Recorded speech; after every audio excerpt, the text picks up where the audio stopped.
پاکستان میں حالات میں مجموعی بہتری ہے، معیشت و کاروبار میں زبردست بہتری ہے اور خطے کے حالات میں اور پاکستان کی خارجہ پالیسی کے حوالے سے بھی بہت اچھی خبریں ہیں، اور اس میں سب سے امپورٹنٹ بات ہمارے خطے کے لحاظ سے یہ ہے کہ افغانستان میں افغان امن معاملہ جو ہے وہ اب حقیقی امن کے قریب سے قریب تر ہو رہا ہے، اور اس کے لیے جو کوششیں ہوئی ہیں وہ رنگ لا رہی ہیں، اور انٹرا افغان یعنی کہ افغان حکومت و طالبان کے درمیان مذاکرات شروع ہونے کے لیے گراؤنڈ ہموار ہوتا جا رہا ہے، اور یہ ایک بہت بڑی شرط تھی افغانستان میں دائمی امن کے لیے کہ طالبان اور افغان حکومت کے جتنے فریقین ہیں ان کے آپس میں ایک امن معاہدہ ہو جائے اور پھر ایک دائمی امن کی داغ بیل رکھ دی جائے۔ اس حوالے سے ایک جانب امریکی افواج جب برق رفتاری سے افغانستان سے نکل رہی ہیں، مسلسل ان کا انخلا جاری ہے، اور دوسری جانب طالبان کی شرائط مانتے ہوئے 400 طالبان قیدی رہا کرنے کا بھی حکم دے دیا، اور جس پر عنقریب عمل درآمد شروع ہوگا۔ اور اس موقع پر صدر اشرف غنی کا کہنا تھا کہ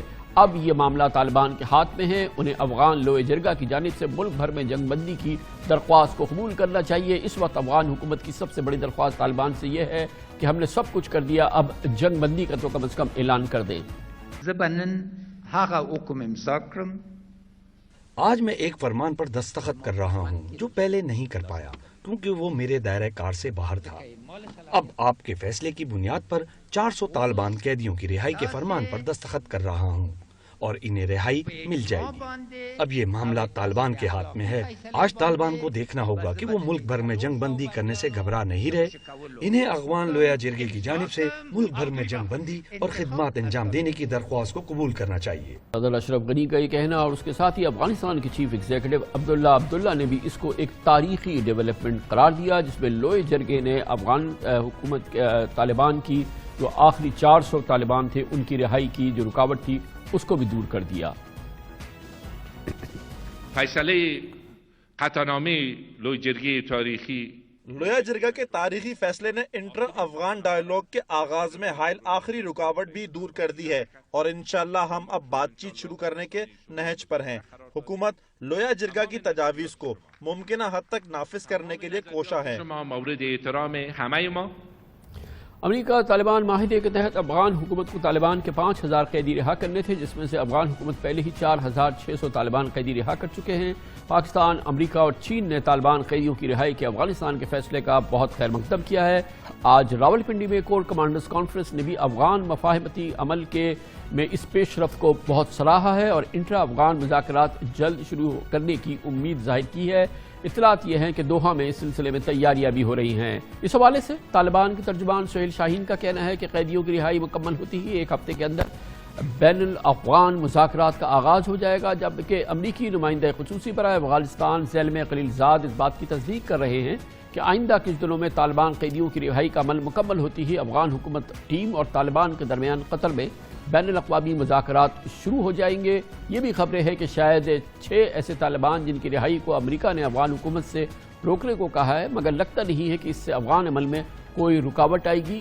مزید جانتے ہیں اس پوری صورتحال پر، اس کا تجزیہ حاصل کرتے ہیں ہمارے نامور سینئر صحافی اور تجزیہ کار جناب رحیم اللہ یوسفزئی پشاور سے ہمارے ساتھ موجود ہیں۔ بہت بہت شکریہ رحیم اللہ صاحب۔ عبداللہ اشرف غنی تو کہتے ہیں کہ تاریخی ڈیولپمنٹ ہے، ہم نے 5000 میں سے 4600 قیدی رہا کر دیے ہیں۔ کیا طالبان مذاکرات شروع کرنے سے پہلے مزید 400 قیدیوں کی جو ان کے رہ گئے طالبان کی ان کی رہائی کا انتظار کریں گے، یا اب بہرحال مذاکرات شروع ہو جائیں گے؟ دیکھیں، اشرف غنی، ڈاکٹر عبداللہ یا ان کے جو حامی ہیں، اگر وہ سمجھتے ہیں کہ یہ ایک تاریخی لمحہ ہے تو ان کے حوالے سے تاریخی ہوگا، لیکن طالبان کے حوالے سے یہ تاریخی نہیں ہے۔ طالبان تو کہہ رہے ہیں کہ یہ تو ہمارا معاہدہ ہوا تھا امریکہ سے اور اس کے مطابق یہ قیدیوں کی رہائی جو ہے یہ کرنی تھی، یہ نہیں ہو رہی تھی، تو اس لیے یہ جو مذاکرات تھے بین الافغان یہ ملتوی ہو گئے۔ 4 مہینے کا وقت ضائع ہو گیا۔ 4 مہینے کے بعد آپ دیکھیں یہ فیصلہ ہوا، 10 مارچ کو ان کو رہا کرنا تھا اور 10 اگست کو پھر یہ لوئے جرگہ نے فیصلہ کیا کہ ان کو رہا کیا جائے۔ دوسری بات یہ ہے کہ ابھی تو کوئی رکاوٹ نہیں ہے، یعنی دونوں فریق کہہ رہے ہیں کہ ہم 1 ہفتے کے اندر اندر مذاکرات شروع کر سکتے ہیں، اور اگر طالبان کے کچھ قیدیوں کو پھر بھی رہا نہیں کیا گیا، آپ کو پتہ ہے کہ آسٹریلیا نے بھی 3 قیدیوں کی رہائی کے اوپر اعتراض کیا ہے، شاید کچھ اور ملک بھی ایسے ہیں جو سمجھتے ہیں کہ ان کے فوج کے اوپر یا ان کے لوگوں کے اوپر جن طالبان نے حملہ کیا ان کی بھی رہائی ہو رہی ہے. تو اس طرح کے مسائل سامنے آ سکتے ہیں, اس سے رکاوٹ پیدا ہو سکتی ہے, لیکن میرے خیال میں کوئی بڑی رکاوٹ نہیں ہے اور اب یہ مذاکرات بالآخر شروع ہو جائیں گے. اور ان کی خیال یہی ہے, بتایا گیا ہے کہ دوحہ میں اس کے لیے تیاریاں بھی مکمل ہو گئی ہیں اور یہ ایک طویل مرحلہ ہوگا, مشکل مرحلہ ہوگا, لیکن کیا ہم کہہ سکتے ہیں کہ اب دونوں فریقین یہ سمجھ رہے ہیں کہ اب اس مسئلے کا حل ڈھونڈنا ہے تو دیر بدیر انٹرا افغان مذاکرات شاید افغانستان کو دائمی امن کی طرف لے جا سکیں؟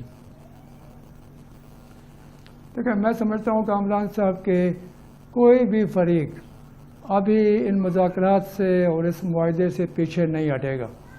یہ اتنے آگے بڑھ چکے ہیں اور انہوں نے ایک دوسرے کو اتنی رعایتیں دی ہیں کہ ابھی یہ کوشش کریں گے کہ یہ مذاکرات آگے بڑھتے رہیں اور بالآخر کوئی معاہدہ ہو جائے. جو فریق بھی امن کی کوششوں کی مخالفت کرے گا میرے خیال میں ان کی ساکھ متاثر ہوگی, افغانستان میں ان کی حمایت میں کمی ہوگی اور بین الاقوامی طور پر بھی میرے خیال میں ان کے اوپر کافی تنقید کی جائے گی. اب ایک مسئلہ یہ ہے کہ جس طرح لوئے جرگا نے مطالبہ کیا اور افغان حکومت اور امریکہ کا مطالبہ ہے کہ طالبان جنگ بندی کریں, جنگ بندی کے اوپر میرے خیال میں مذاکرات میں بات چیت ہوگی. ایسا ممکن نہیں ہے کہ فوراً طالبان جنگ بندی کریں. اور جو مطالبات کیے ہیں لوئے جرگا نے تو وہ بھی طالبان کے لیے ماننا آسان نہیں ہوگا. تو لگتا یہ ہے کہ طالبان کی اپنی شرائط ہیں, وہ اپنی شرائط منوائیں گے تو پھر کہیں جا کر وہ مگر حکومت کے امریکہ کا مطالبات تو کو مانیں فیصلہ گے. ہے نا کہ اس نے جتنی فوجیں افغانستان سے نکالنی ہیں وہ 4 نومبر کو امریکی الیکشن سے پہلے نکل جائیں گی. وہ تو اس میں تو کوئی تعطل نہیں آئے گا, یہ فوجیں تو نکلنی ہیں اب. ہاں بالکل, میرے خیال میں امریکہ نے حتمی فیصلہ کر لیا ہے. اب تو وہ کہہ رہے ہیں کہ نومبر تک صرف 5000 امریکی فوجی افغانستان میں رہ جائیں گے اور اس کے علاوہ جو نیٹو کے فوجی ہیں تو ان کی بھی ظاہر ہے واپسی ہوگی. تو اس میں تو میرے خیال میں فی الحال کوئی رکاوٹ نظر نہیں آ رہی. اگر کوئی بڑا واقعہ ہو جائے, سمجھ لیں کہ کوئی امریکہ کے اوپر یا مغرب کے اوپر بڑا دہشت گردی کا حملہ ہو جائے اور اس کے تانے بانے افغانستان سے ملے تو پھر مشکل پیدا ہو سکتی ہے. لیکن بظاہر تو لگتا یہ ہے کہ امریکہ کی بیشتر فوجیں نکل جائیں گی. البتہ ان کی جو فضائی قوت ہے وہ افغانستان میں برقرار رہے گی اور وہی ان کا اصل ہتھیار ہے, وہی طالبان کے لیے ایک بڑی رکاوٹ ہے. لیکن میرے خیال میں طالبان کا بھی کوئی ارادہ نہیں ہے کہ وہ بزور طاقت کابل یا کسی اور بڑے شہر کے اوپر قبضہ کرے. وہ بات چیت کے ذریعے اپنے مطالبات منوانے کی کوشش کریں گے. بہت بہت شکریہ, بہت شکریہ جناب رحیم اللہ یوسف زئی ہمارے ساتھ موجود.